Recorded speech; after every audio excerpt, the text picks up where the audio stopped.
Hello student, তোমরা যারা ক্যালকাটা ইউনিভার্সিটির আন্ডারে সেমিস্টার 4 এমডিসি কোর্স অর্থাৎ পাস কোর্সের ছাত্রছাত্রী আছো এবং তোমাদের ইতিহাস সাবজেক্টটা আছে, তোমাদের জন্য আজকে ক্লাস খুবই গুরুত্বপূর্ণ। আজকের ক্লাসে তোমাদের CC4 পেপার, এই পেপার থেকে দুটি গুরুত্বপূর্ণ বড় প্রশ্নের উত্তর নিয়ে আলোচনা করব। প্রথম প্রশ্ন যেটা থাকছে, ইংল্যান্ডে ধর্ম সংস্কার আন্দোলন এবং তাতে রাষ্ট্রের ভূমিকা বিশ্লেষণ করো। অর্থাৎ ইংল্যান্ডের ধর্ম সংস্কার আন্দোলন ও রাষ্ট্রের ভূমিকা। কিভাবে প্রশ্নের উত্তরটা গুছিয়ে লিখবে দেখে নাও। প্রথমে ইন্ট্রোডাকশন অর্থাৎ ভূমিকা। 16 শতকে ইউরোপে অন্যান্য দেশে যখন মার্টিন লুথার বা জন ক্যালভিনের মতো ধর্মীয় নেতাদের হাত ধরে ধর্ম সংস্কার আন্দোলন শুরু হয়েছিল, ইংল্যান্ডের চিত্রটি ছিল তার থেকে সম্পূর্ণ ভিন্ন। ইংল্যান্ডের ধর্ম সংস্কার আন্দোলন কোনো স্বতঃস্ফূর্ত জাগরণ বা তীব্র ধর্মীয় উন্মাদনার ফসল ছিল না, বরং তা ছিল আদ্যোপান্ত একটি রাষ্ট্রীয় ও রাজনৈতিক পদক্ষেপ। টিউডর রাজতন্ত্র, বিশেষ করে রাজা অষ্টম হেনরির ব্যক্তিগত রাজনৈতিক ও অর্থনৈতিক প্রয়োজন থেকে এই আন্দোলনের সূত্রপাত ঘটে। প্রখ্যাত ঐতিহাসিক GR এলটন ইংল্যান্ডের ধর্ম সংস্কারের চরিত্র বিশ্লেষণ করতে গিয়ে বলেছেন, ইংল্যান্ডের ধর্ম সংস্কার আন্দোলন কোনো স্বতঃস্ফূর্ত ধর্মীয় জাগরণ ছিল না, বরং তা ছিল একটি রাষ্ট্রীয় পদক্ষেপ যা মূলত রাজনৈতিক ও বংশগত প্রয়োজনে পরিচালিত হয়েছিল। মূলত পোপের কর্তৃত্ব অস্বীকার করে চার্চের ওপর রাষ্ট্রের নিরঙ্কুশ আধিপত্য স্থাপন করাই ছিল ইংল্যান্ডে এই আন্দোলনের প্রধান লক্ষ্য। এবার আছে ইংল্যান্ডের ধর্ম সংস্কার আন্দোলন এবং রাষ্ট্রের ভূমিকা। এই পোর্শনটা এবার তোমরা বুঝে নাও। দেখো কি বলা হচ্ছে, ইউরোপের অন্যান্য দেশে ধর্ম সংস্কারের মূলে ধর্মতাত্ত্বিক বিরোধের প্রধান কারণ হলেও ইংল্যান্ডে এর সূত্রপাত ঘটে রাজা অষ্টম হেনরির বিবাহ বিচ্ছেদ সংক্রান্ত একটি জটিল রাজনৈতিক সংকটকে কেন্দ্র করে। রাজা অষ্টম হেনরি তার স্ত্রী ক্যাথরিন অফ আরাগনের সঙ্গে বিবাহ বিচ্ছেদ ঘটিয়ে অন্য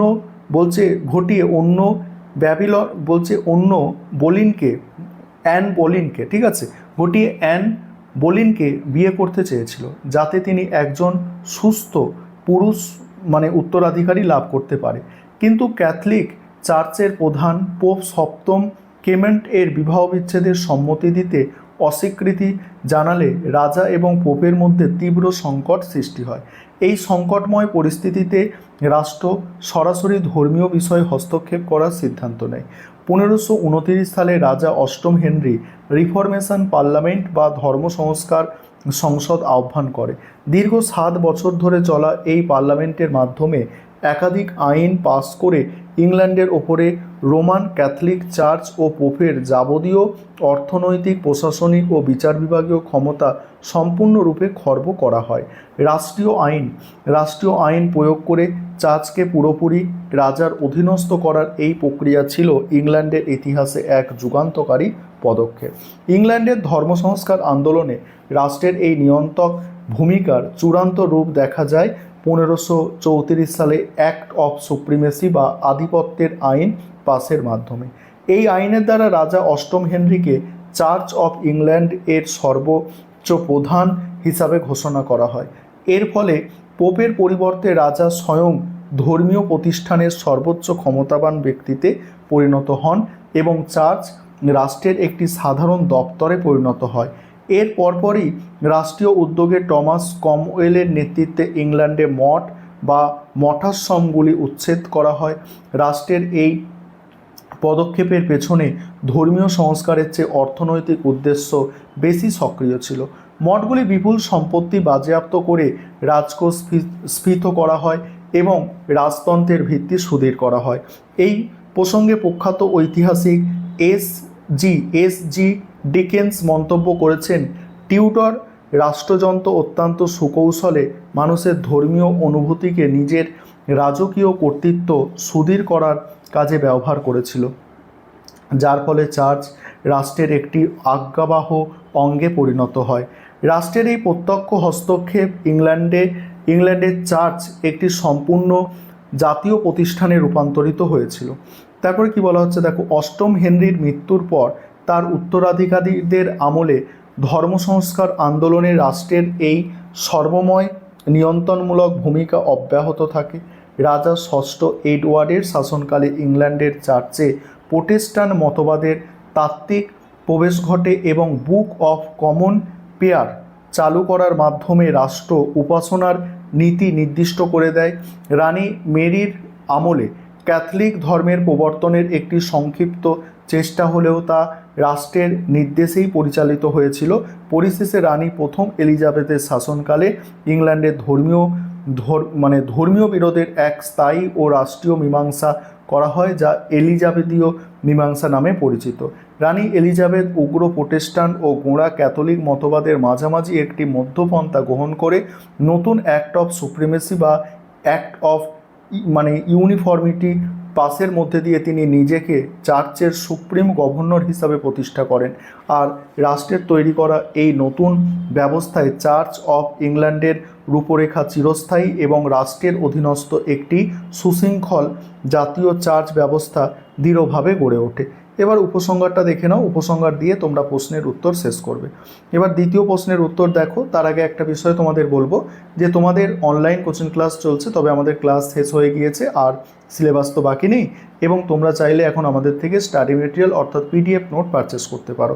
যাদের একান্ত প্রয়োজন তাদের, যাদের সিলেবাস অলরেডি পড়া হয়ে গিয়েছে, প্রশ্নগুলো রেডি আছে, তোমাদের জন্য স্টাডি মেটেরিয়াল নয়। পরের প্রশ্ন হচ্ছে দেখো, বাণিজ্যিক বিপ্লবের কারণ ও ফলাফল বিশ্লেষণ করো। এখানে কি বলা হচ্ছে দেখো, ভূমিকা। প্রথমেই ভূমিকা বাণিজ্যিক বিপ্লবের কারণ আর ফলাফলের মধ্যে দেখো, পঞ্চদশ থেকে অষ্টাদশ শতকের মধ্যবর্তী সময় ইউরোপের অর্থনীতি, বাণিজ্য এবং উৎপাদন ব্যবস্থায় অভাবনীয় ও যুগান্তকারী রূপান্তর ঘটে। ইউরোপের ইতিহাসে তাকেই বাণিজ্য বিপ্লব আখ্যা দেওয়া হয়।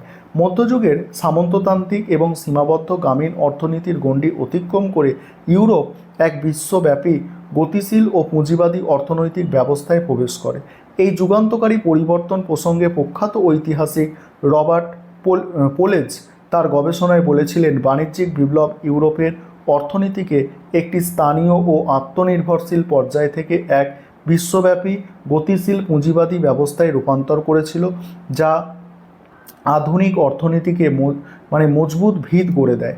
একাধিক ঐতিহাসিক ও অর্থনৈতিক কারণের সমাহারে এই বিপ্লব সংগঠিত হয়েছিল। এবার বাণিজ্যিক বিপ্লবের কারণ, এখানে কি বলা হচ্ছে, প্রথম পয়েন্ট হচ্ছে ভৌগোলিক আবিষ্কার ও নতুন বাণিজ্য পথ। বাণিজ্যিক বিপ্লবের প্রধান ও প্রত্যক্ষ কারণ ছিল যুগান্তকারী ভৌগোলিক আবিষ্কার। পঞ্চদশ শতকে Vasco da Gama, Christopher Columbus, ম্যাগেলেনের মতো নাবিকদের দুঃসাহসিক সমুদ্রযাত্রার ফলে এশিয়া, আফ্রিকা ও আমেরিকায় নতুন বাণিজ্য পথ আবিষ্কৃত হয়। এর ফলে ইউরোপের সঙ্গে প্রাচ্যের সরাসরি বাণিজ্য শুরু হয় এবং বাণিজ্যের অভূতপূর্ব প্রসার ঘটে। তারপর হচ্ছে ক্রুসেড। তারপরে দেখো, ক্রুসেড বা ধর্মযুদ্ধের প্রভাব। একাদশ থেকে ত্রয়োদশ শতক পর্যন্ত চলা ধর্মযুদ্ধ বা ক্রুসেড এক সুদূরপ্রসারী পরোক্ষ ফল ছিল বাণিজ্যিক বিপ্লব। ক্রুসেডের সুবাদে ইউরোপীয়রা প্রাচ্যের দেশগুলিতে উন্নততর জীবনযাত্রা, বিলাসবহুল পণ্যের সংস্পর্শে আসে। এশিয়ার সুগন্ধি, রেশম, মসলিন এবং মশলার চাহিদা ইউরোপে বিপুল মাত্রায় বৃদ্ধি পায়, যা বহির্বাণিজ্য সম্প্রসারণে বিশেষ সাহায্য করে।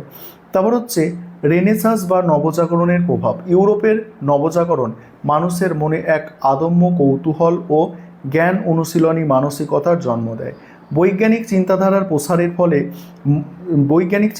প্রসারের ফলে মারিনাস কম্পাস, তারপরে হচ্ছে দেখো অ্যাস্ট্রোলেব ও উন্নত মানচিত্র আবিষ্কার, যা সমুদ্রযাত্রাকে নিরাপদ করে। এই প্রসঙ্গে ইটালীয় ঐতিহাসিক কার্লো চিপ্পোলা যথার্থই বলেছেন, ভৌগোলিক আবিষ্কার এবং নতুন নৌ প্রযুক্তির উন্মোচন ইউরোপের অর্থনৈতিক কেন্দ্রকে ভূমধ্যসাগর থেকে আটলান্টিক মহাসাগরের তীরে স্থানান্তরিত করেছিল, যা বাণিজ্যিক বিপ্লবকে এক চূড়ান্ত পরিণতি প্রদান করে। তারপর হচ্ছে মুদ্রা, অর্থনীতির বিকাশ ও ব্যাংকিং প্রথা। বাণিজ্যের ব্যাপক প্রসারের ফলে প্রাচীন বিনিময় প্রথার অবসান ঘটে এবং সর্বত্র মুদ্রা অর্থনীতির প্রচলন শুরু হয়। দূরপাল্লা বাণিজ্যের সুবিধার্থের জন্য স্বর্ণ, রৌপ্য মুদ্রার ব্যবহার বহুগুণ বেড়ে যায়। পাশাপাশি ইউরোপে বাণিজ্যিক শহরের আধুনিক ব্যাংকিং ব্যবস্থা, ঋণদান পদ্ধতি এবং বীমা প্রথার উদ্ভব ঘটে, যা যা বণিকদের বাণিজ্যের আর্থিক নিরাপত্তা প্রদান করে। তারপর হচ্ছে জাতীয় রাষ্ট্রের উত্থান ও মার্কেন্টাইলবাদ। মধ্যযুগের অবসানে ইউরোপে শক্তিশালী জাতীয় রাষ্ট্রগুলির উদ্ভব ঘটে। স্পেন, পর্তুগাল, ইংল্যান্ড, ফ্রান্সের মতো রাষ্ট্রগুলির রাজারা নিজেদের দেশের অর্থনৈতিক শক্তি বৃদ্ধির জন্য মার্কেন্টাইলবাদ নীতি গ্রহণ করেন, আর রাষ্ট্রের প্রত্যক্ষ মদতে বিদেশি বাণিজ্য নিয়ন্ত্রিত সোনারূপ সঞ্চয় এবং রপ্তানি বৃদ্ধির এই রাষ্ট্রীয় নীতি বাণিজ্যিক বিপ্লবের পথকে আরও প্রশস্ত করেছিল। এবার বাণিজ্যিক বিপ্লবের ফলাফল আছে, এই পোর্শনটা তোমরা একটু দেখে নাও। আর তারপরেই আছে, দেখো তারপরেই আছে বাণিজ্যিক বিপ্লবের ফলাফল, তারপরে আছে উপসংহার। এইভাবে প্রশ্নের উত্তর গুছিয়ে লিখতে হবে ভালো নম্বর পাওয়ার জন্য।